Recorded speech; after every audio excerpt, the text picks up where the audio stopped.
to a brand new video with the Project 166. As you can see, we're on the motorway. We're on our daily commute home from work. It's 4:46 p.m. currently. And yeah, I've just been with a buyer, potential buyer, for the Project 166, and as the day comes closer, I'm not sure that I'm willing to sell this car. Yeah, by the way, I'm sorry for the shakiness of the video. The road is not the best, and my phone is mounted to the driver's side window, so every single vibration is visible on camera, and I'm so freaking annoyed by it, but I don't have any other place to put my phone. So, as I was saying, I'm having doubts about selling the Project 166, and that's because when I think of someone else driving the car and me not being able to see it, let alone drive it, that just really makes me sad, and I don't want that day to come. And yeah, as the day comes closer, I'm actually thinking about selling the most recent purchase and not the Project 166, purely because I've grown to love this car so much, and yeah, I don't want to get rid of it. So, as you saw in the intro to the video, we did wash the car. It was filthy as hell. Now it's a bit cleaner. It's not perfect. It never will be perfect. I mean, actually, I hope it will. I hope to bring it to perfection. And yeah, I hope that was a nice montage of cleaning the car, washing it actually. I vacuumed the interior and cleaned that off camera, and yeah, that was purely for the sale of the car. That wasn't like, you know, a detailed cleaning. It was just, you know, surface dirt here and there, wipe the instrument table and the steering wheel and the seats. Nothing too extreme. So yeah, that's basically what I've been doing. And okay, I don't know what to say. I mean, the car hasn't been driven to work as often as it was before, meaning it didn't have the opportunity to break down again, which I'm very happy about. But I'm sure if we give it enough time and enough trips from home to work, that it would betray me again. It would stick a knife in my back and end my existence on this earth. I'm sure of it. But at least for now, it's behaving all right. I can't complain, actually. We're doing 115 kph. And the fuel consumption is, you can't see it from here, but it's 5.4 liters per 100 kilometers, which for a 2.4 GTDM is excellent. I mean, if we bump it up to 130, it would go to 6 liters, nothing too extreme. And yeah, basically, that's it. This car is excellent.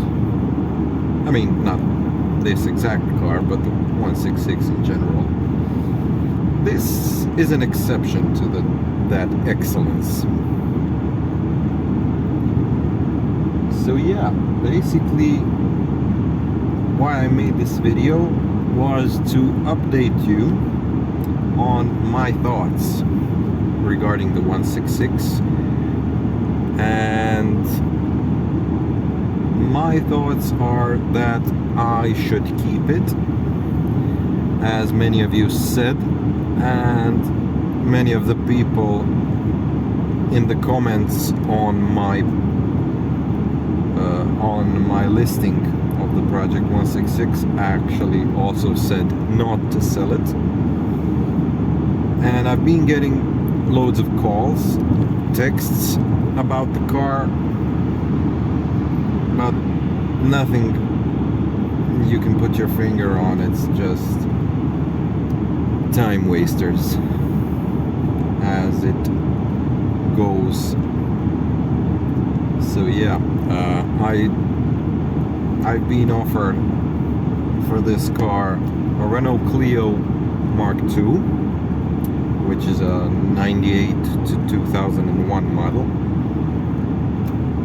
a 1.2 petrol with €100 in cash on top of that.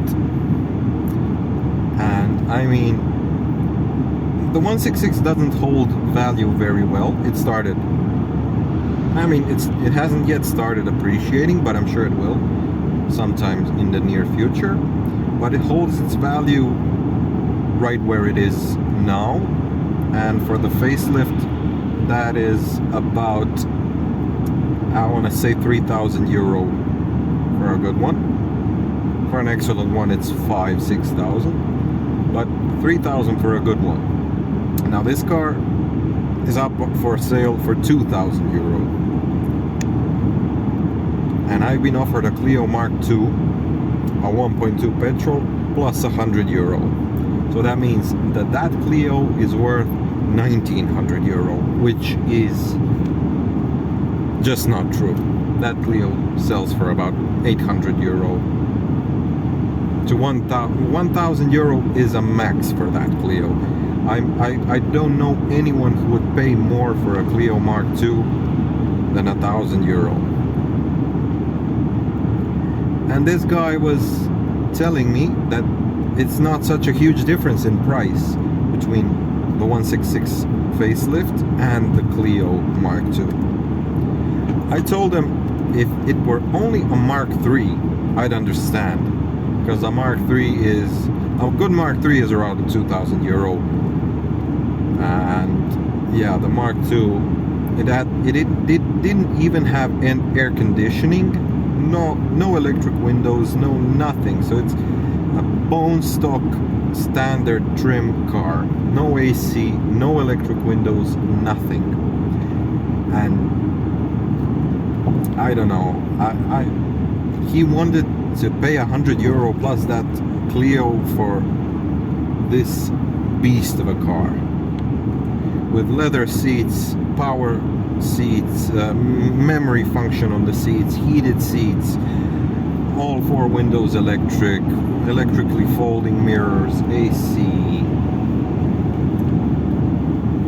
cruise control, wheel commands, 6 speeds, 175 horsepower engine, tons of space. Yeah, that just doesn't cut it for me. So yeah, that I cut that conversation off real fast. I told him without at least €900 of cash and the Clio, I wouldn't even start considering it. So yeah. Then he responded with, "Oh, that's interesting." My response to that was, "No, what's interesting is that you offer me €100 plus a Clio for this car." And that's when the conversation went on, that it's not such a huge price difference between those two, and so on and so forth. But what I'm trying to say is, yeah, I've been getting offers like that, and also I've been getting interesting offers. The most recent one being an Alfa 156 1.8 twin spark with 170,000 kilometers, or about 110 or so thousand miles, which is very interesting, but unfortunately I'm not taking in any trades.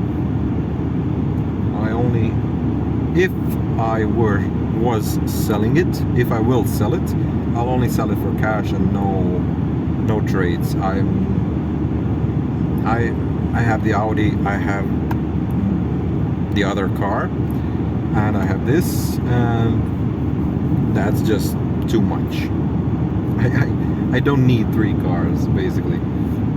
And as I've explained in the last video, one of them had to go, and it turned out to be this one because I currently my priorities changed, and I don't want to keep fixing the car because I need it for work, and I need to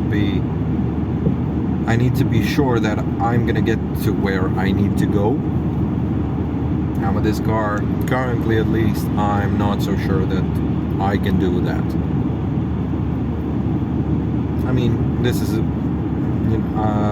I'm filming this video on Monday, and it's the second day in a row that I went with this car to work. The first day being Friday, because the Audi is acting up now.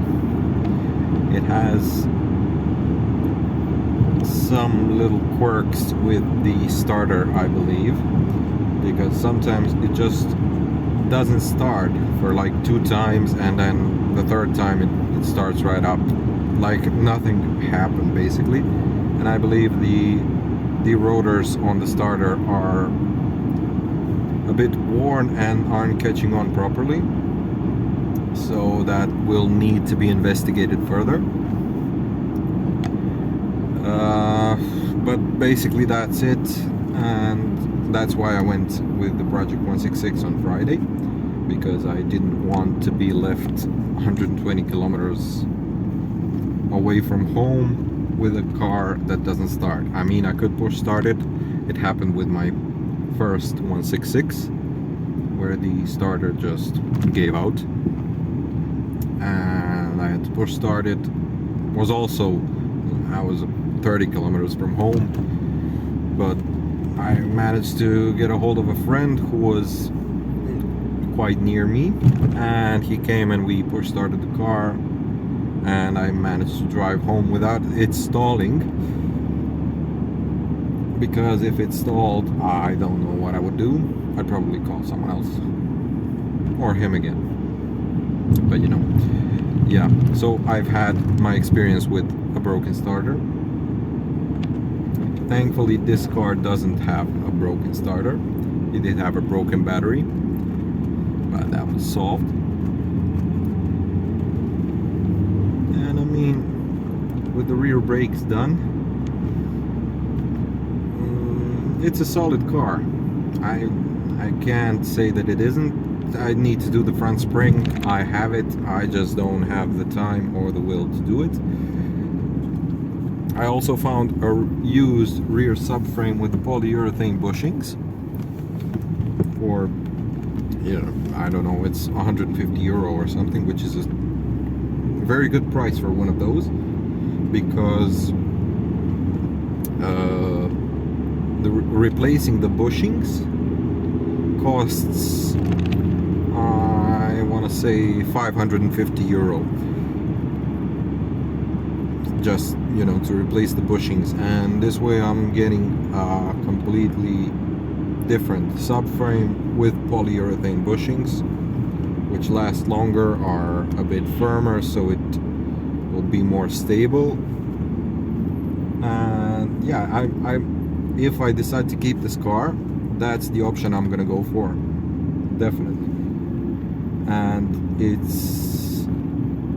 I know I can trust the seller of that subframe, because I've actually bought rear calipers for this car from him, and for my 156 I've bought the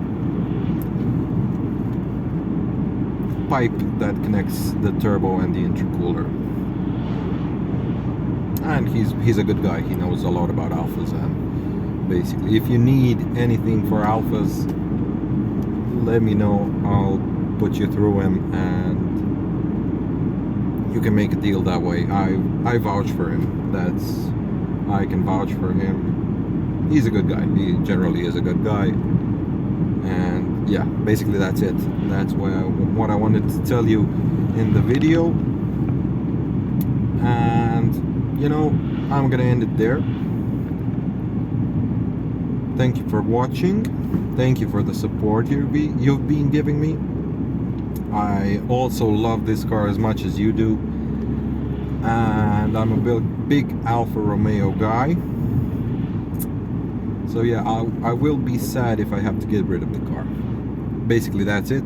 Thank you for watching, and I will hopefully see you a lot sooner than I saw you this time. Take care and bye bye.